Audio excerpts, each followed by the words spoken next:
Hello everyone, I am Sushil Kumar. Welcome to Jarwal classes.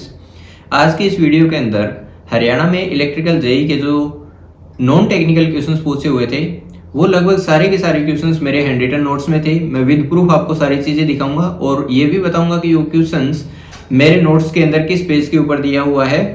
वो सारी चीजें आज इस वीडियो के अंदर हम डिस्कस करने वाले हैं। तो अगर आपने अभी तक चैनल को सब्सक्राइब नहीं किया है तो सब्सक्राइब कर लीजिए ताकि नेक्स्ट वीडियो का नोटिफिकेशन आपको मिले। चलिए शुरू करते हैं। पहला जो क्वेश्चन है वो ये पूछा हुआ है कि एशिया का सबसे बड़ा कपड़ा मार्केट या फिर कपड़ा बाजार हरियाणा के किस शहर में स्थित है। ठीक है, तो इस क्वेश्चन का जो सही आंसर होगा वो क्या होगा? Option C, Rohtak. आप मेरे हरियाणा जीके के हैंड रिटन नोट्स के अंदर पेज नंबर 172 के ऊपर आप देख सकते हो कि पहली लाइन लिखी हुई है एशिया का सबसे बड़ा कपड़ा मार्केट सॉरी मार्केट रोहतक के अंदर है। ठीक है, तो ये क्वेश्चंस आपको इस नोट्स के अंदर देखने को मिलेगा।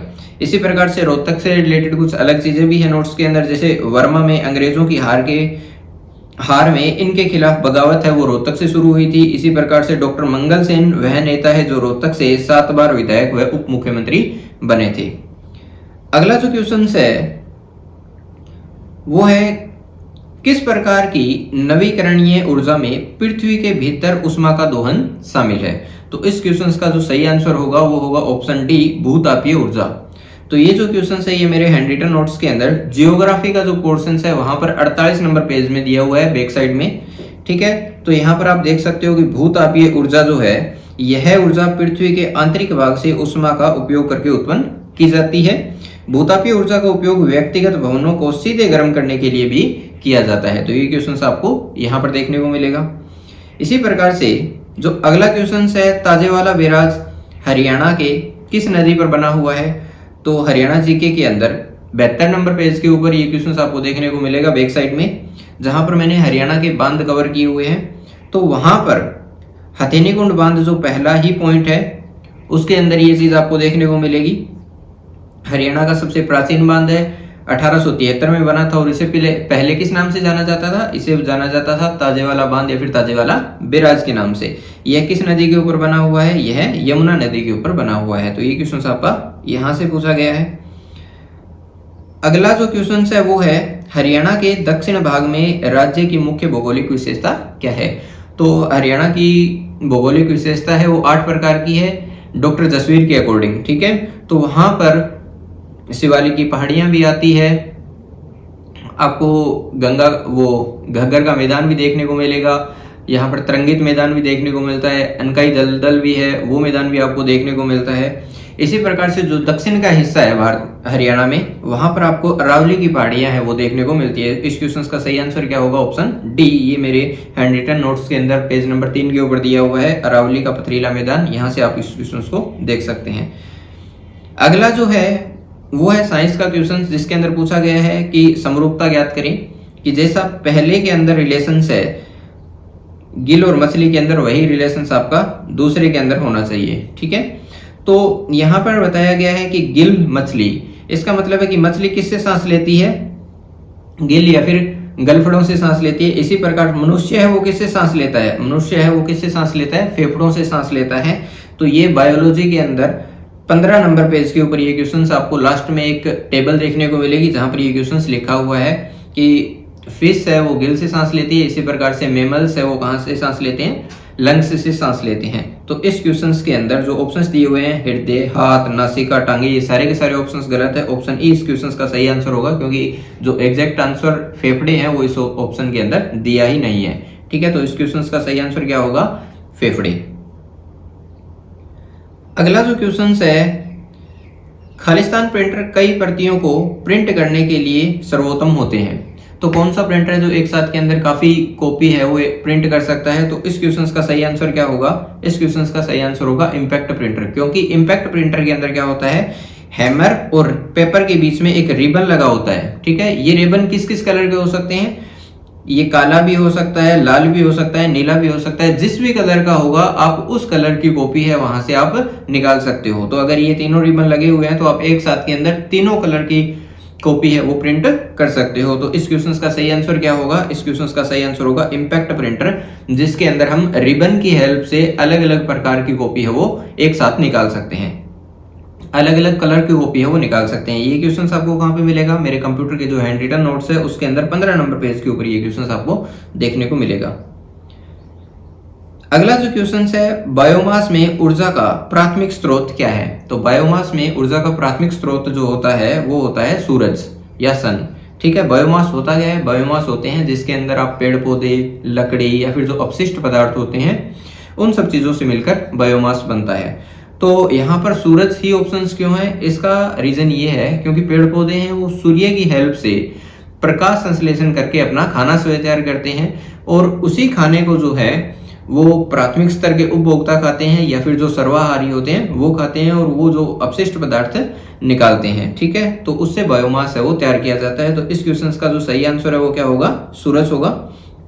आप इसको इन्वायरमेंटल एंड डिजास्टर मैनेजमेंट के जो नोट्स है वहां पर देख सकते हो, जहां पर आपको बताया गया है पेज नंबर 6 के ऊपर, वास्तव में सभी खाद्य श्रृंखलाएं हैं वो कहां से शुरू होती है, वो सूर्य से शुरू होती है। सूर्य पौधे के लिए ऊर्जा प्रदान करता है और पौधे क्या होते हैं, पौधे बायोमास होते हैं। ठीक है, तो जब आप इस टॉपिक को पढ़ोगे तो इसके अंदर प्राथमिक स्तर के उपभोक्ता होते हैं, द्वितीय स्तर के होते हैं, तृतीय स्तर के होते हैं, चतुर्थ स्तर के होते हैं, या फिर लास्ट के अंदर कौन से आते हैं, अपघटक आते हैं। तो ये जो श्रेणी है ये इसके अंदर 4 से 5 कड़ियां हो सकती है, सामान्यतः 4 कड़ियां होती है। सबसे पहले क्या आते हैं, सबसे पहले वो जीव आते हैं जो या तो अपना खाना स्वयं बनाते हैं या फिर पेड़ पौधे होते हैं जो प्रकाश संश्लेषण की हेल्प से अपना खाना बनाते हैं। ये एनवायरनमेंट एंड डिजास्टर मैनेजमेंट से इनडायरेक्ट क्वेश्चंस पूछा हुआ है, आप वहां से इसको पढ़ सकते हो। अगर आप इस क्वेश्चंस को गूगल भी करते हो तब भी आपको आंसर क्या देखने को मिलेगा, सन। ठीक है, तो यहाँ पर अगर आप डायरेक्ट गूगल करते हो तो primary source of energy in biomass is, तो आपको आंसर देखने को मिलेगा the first source of energy in the production of biomass is sun. ठीक है, ये क्वेश्चन है। इसी प्रकार से जो और क्वेश्चन है वो है, भारत का पहला आधुनिक आंगनवाड़ी केंद्र हरियाणा के किस स्थान पर लॉन्च किया गया था। तो इस क्वेश्चन का सही आंसर क्या होगा, इस क्वेश्चन का सही आंसर होगा ऑप्शन ए, हसनपुर। हसनपुर कहां पर है, सोनीपत के अंदर। तो ये क्वेश्चन है, ये मेरे हैंड रिटन नोट्स के अंदर हरियाणा जीके में 170 नंबर पेज के ऊपर बैक साइड में दिया हुआ है, जहां पर आप इजीली देख सकते हो कि देश की पहली अति आधुनिक आंगनवाड़ी सोनीपत के हसनपुर में स्थापित की गई थी। जो अन्य पॉइंट है सोनीपत से संबंधित वो भी लिखे गए हैं, जैसे राज्य की पहली रेल कोच फैक्ट्री है वो भी सोनीपत के अंदर प्रस्तावित है। अकबरी दरवाजा है वो भी सोनीपत के अकबरपुर में है। ठीक है, ये सारे क्वेश्चन है ये हरियाणा जीके के हैंड रिटन नोट्स में आपको देखने को मिलेंगे। इसी प्रकार से जो अगला क्वेश्चन है वो क्या है, किस अनुच्छेद में राज्यों द्वारा मुफ्त और अनिवार्य शिक्षा प्रदान करने की परिकल्पना की गई है। तो ये क्वेश्चन से ये पॉलिटी से लिया गया है। पॉलिटी के अंदर जो आर्टिकल है उन आर्टिकल्स के अंदर जो आर्टिकल है आपका 21A, कौन सा आर्टिकल, आर्टिकल 21A जो है वहां पर ये क्वेश्चन आपको देखने को मिलेगा। 21A आर्टिकल के अंदर मैंने क्लियरली मेंशन किया हुआ है कि 6 से 14 वर्ष के बच्चों के लिए अनिवार्य निःशुल्क शिक्षा का अधिकार है वो दिया गया है। और ये कब हुआ था 21A आर्टिकल, ये अमेंडमेंट किया गया था 86वां अमेंडमेंट 2002 के अंदर जब हुआ था तो इस चीज को जोड़ा गया था संविधान के अंदर।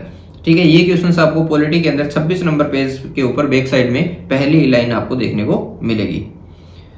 अगला जो क्वेश्चन है वो है, भारत में सबसे बड़ा गेहूं उत्पादक राज्य। तो भारत में सबसे बड़ा गेहूं उत्पादक राज्य है वो कौन सा है, उत्तर प्रदेश। कौन सा राज्य है गेहूं का सबसे बड़ा उत्पादक राज्य, उत्तर प्रदेश है। उसके बाद में कौन सा आता है, पंजाब आता है। ये क्वेश्चन जियोग्राफी से लिया हुआ है, मेरे हैंड रिटन नोट्स के अंदर 45 नंबर पेज के बैक साइड में आपको ये क्वेश्चन देखने को मिलेगा। गेहूं के लिए जो टेम्परेचर चाहिए वो कितना चाहिए, 10 से 15 डिग्री सेल्सियस चाहिए, और जो वर्षा की मात्रा है वो कितनी चाहिए, 50 से 100 सेंटीमीटर वर्षा की मात्रा आपको चाहिए। अगला जो क्वेश्चन है वो है, खालिस्तान प्रोटोकॉल का एक सेट है जो URL के आधार पर एक नामकरण प्रणाली के माध्यम से आपको नेट पर आधारित किसी भी डॉक्यूमेंट या दस्तावेज तक पहुंचने की अनुमति देता है। तो यहाँ पर किसके बारे में पूछा गया है, प्रोटोकॉल के बारे में। चारों ऑप्शंस में से आप इजीली एलिमिनेट कर सकते हो, सिर्फ एक ही ऑप्शन है, option A transmission control protocol या फिर इंटरनेट प्रोटोकॉल TCP या फिर IP प्रोटोकॉल। ये जो क्वेश्चंस है ये मेरे हैंडरिटन नोट्स के अंदर आपको कंप्यूटर के जो पोर्शंस है वहां पर 31 नंबर पेज के ऊपर जब मैंने लेयर्स के बारे में पढ़ाया है, जिसमें आपको फिजिकल लेयर पढ़ाई है, ट्रांसपोर्ट लेयर पढ़ाई है या फिर एप्लीकेशंस लेयर पढ़ाई है, वहां पर है। तो एप्लीकेशंस लेयर के अंदर ये क्वेश्चंस आपको देखने को मिलेगा। तो एप्लीकेशंस लेयर होती है, उसके अंदर लिखा हुआ है कि यह TCP/IP मॉडल की सबसे उच्चतम लेयर है और यह यूजर को कम्युनिकेशन उपलब्ध कराती है, मतलब डाटा को रिसीव करना या फिर उसको सेंड करने के लिए ये लेयर यूज की जाती है। तो URL का जो क्वेश्चन पूछा गया है, URL बेसिकली किसके लिए होता है? यह होता है URL प्रोटोकॉल। कौन सा होता है? URL प्रोटोकॉल होता है HTTP, जिसे क्या बोला जाता है? Hyper text transfer protocol. या फिर एक और होता है HTTPS, मतलब HTTP का जो सिक्योर वर्जन होता है वो कौन सा होता है? HTTPS। इसी प्रकार से अगर आपको मेल सेंड करनी होती है तो उसके लिए कौन सा प्रोटोकॉल आता है? उसके लिए आता है SMTP, simple mail transfer protocol है, वो मेल को सेंड करने के लिए आता है। ये आपको कंप्यूटर के अंदर ये पेज नंबर 31 के ऊपर ये सारे क्वेश्चंस आपको देखने को मिलेंगे। इसी प्रकार से अगला जो क्वेश्चन है, भारतीय संविधान के किस अनुच्छेद में प्रशासनिक न्यायाधिकरणों की व्यवस्था का प्रावधान है? तो ये जो क्वेश्चन है ये पॉलिटी का क्वेश्चन है। पॉलिटी के अंदर जब आप संवैधानिक निकाय पढ़ते हो, संवैधानिक निकाय के अंदर कौन से आते हैं? जैसे यहाँ पर जो क्वेश्चन है वो UPSC और SPSC से रिलेटेड है। तो इसका मतलब ये है कि जो आपकी प्रशासनिक सेवाएं हैं उनसे संबंधित अगर कोई शिकायत है तो उसका निवारण कहाँ किया जाता है? प्रशासनिक न्यायाधिकरणों के अंदर उनका निवारण किया जाता है। तो ये क्वेश्चन है ये आपको, या फिर जो UPSC के आर्टिकल है वो कौन कौन से आर्टिकल है? 315 से लेकर 323 तक के जो आर्टिकल है वो प्रशासनिक सेवाओं से संबंधित आर्टिकल है, जिसके अंदर आपको UPSC के कितने अध्यक्ष होते हैं, कितना जो मेंबर होते हैं उनका कार्यकाल होता है, किस उम्र तक वो काम कर सकते हैं, ये सारी चीजें आपको वहां पर देखने को मिलेगी। 315 से 323 नंबर के जो आर्टिकल की सीक्वेंस है कि किसके अंदर क्या दिया हुआ है वो आपको पॉलिटी के 70 नंबर पेज के ऊपर आपको देखने को मिलेगा। तो ये क्वेश्चंस वहां से लिया गया है, आप ऑप्शन एलिमिनेट करके भी इस क्वेश्चंस को इजीली कर सकते हो। अगला जो क्वेश्चंस है वो है रसायन विज्ञान में परमाणु सिद्धांत को पेश करने के लिए कौन सा वैज्ञानिक सबसे प्रसिद्ध है? तो परमाणु सिद्धांत है ये किसके द्वारा दिया गया था? परमाणु सिद्धांत है ये दिया गया था डाल्टन के द्वारा। कब दिया गया था? 1803 के अंदर परमाणु का सिद्धांत दिया गया था। डाल्टन से संबंधित कुछ और भी पॉइंट्स हैं जो आपको केमिस्ट्री के अंदर 8 नंबर पेज के ऊपर देखने को मिलेंगे। कौन से हैं? जैसे जॉन डाल्टन ने परमाणु शब्द दिया था और कहा था कि परमाणु को तोड़ा नहीं जा सकता। जॉन डाल्टन ने पहली बार परमाणु संरचना की विस्तृत जानकारी दी थी और जॉन डाल्टन को परमाणु संरचना का जनक भी कहा जाता है। तो ये सारे पॉइंट्स है ये किससे रिलेटेड है? जॉन डाल्टन से रिलेटेड है और जॉन डाल्टन को परमाणु संरचना का जनक कहा जाता है और जॉन डाल्टन है वो परमाणु सिद्धांत से संबंधित वैज्ञानिक है। ये क्वेश्चंस आपको केमिस्ट्री के अंदर पेज नंबर 8 के ऊपर देखने को मिलेंगे। अगला जो क्वेश्चन है, निम्नलिखित में से कौन सी सबसे तेज मेमोरी है? तो सबसे फास्टेस्ट मेमोरी कौन सी होती है? ऑप्शंस ए जो है कैश मेमोरी, ये सबसे फास्टेस्ट मेमोरी होती है।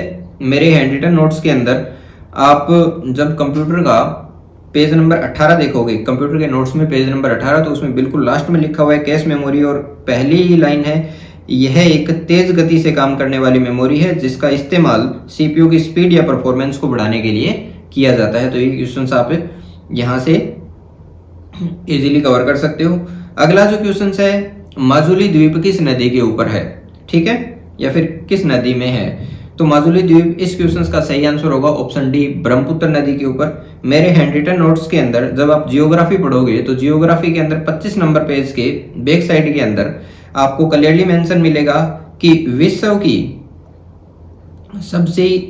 विश्व का सबसे बड़ा नदी द्वीप माजुली ब्रह्मपुत्र नदी के ऊपर असम में स्थित है। कहां पर है? ब्रह्मपुत्र नदी के ऊपर, असम के अंदर है।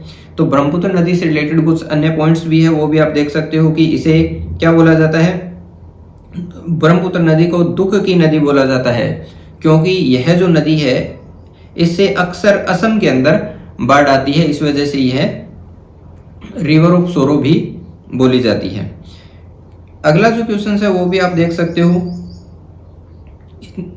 लगभग सारे क्वेश्चंस है वो शायद अटेम्प्ट हो गए होंगे। ठीक है। और भी काफ़ी क्वेश्चंस थे, जैसे बेसिक कॉमन सेंस के ऊपर काफ़ी क्वेश्चंस थे, जिसके अंदर आपको कंप्यूटर की बुक पढ़ने की जरूरत नहीं है। अगर आप नॉर्मल भी कंप्यूटर को यूज़ करते हो तो आप इन क्वेश्चंस को इजीली कर सकते हो। जैसे कौन से क्वेश्चंस थे, एक तो क्वेश्चंस पूछा हुआ था कि बताइए रिपीट टेक्स्ट है उसको किससे डिनोट किया जाता है, या फिर नंबर ऑफ रिपीट्स के लिए क्या टेक्स्ट होता है। तो REPT ये जो है ये भी एक इजी क्वेश्चन था। इसी प्रकार से एक साइबर क्राइम के ऊपर बेसिक कॉमन सेंस का क्वेश्चन पूछा हुआ था, जो लेटेस्ट के अंदर चीजें चल रही है उनसे रिलेटेड था। आप जैसे डिजिटल के जो क्वेश्चंस देखोगे वो भी बेसिक क्वेश्चंस थे। फिलहाल मैंने टेक्निकल के कोई भी नोट्स है वो अपलोड नहीं किए हैं, उनके लिए थोड़ा टाइम लगेगा। बाकी जो ये सारे नोट्स हैं जिसमें GS है, कंप्यूटर है, साइंस है, इंडिया GK है, ये जो सारी चीज़ें हैं ये मैंने अच्छे से कवर की हुई है। सारे नोट्स आपको देखने को मिलेंगे और लगभग सारे के सारे क्वेश्चन हैं वो मेरे हैंड रिटन नोट्स से थे। मैंने आपको विद प्रूफ आपका दिखा दिया। आपको अलग अलग बुकें पढ़ने की जरूरत नहीं है। आप सिंपल अगर मेरे नोट्स भी पढ़ लोगे तो आपका लगभग हर एक एग्जाम है वो क्वालिफाई हो जाएगा, ठीक है। तो अगर आप नोट्स को बाय करना चाहते हो तो डिस्क्रिप्शन के अंदर लिंक दिया हुआ है, आप वहां से बाय कर सकते हो। मिलते हैं नेक्स्ट वीडियो के अंदर अन्य टॉपिक के साथ में। तब तक के लिए आप अपनी तैयारी को कंटिन्यू रखिए। Thank you.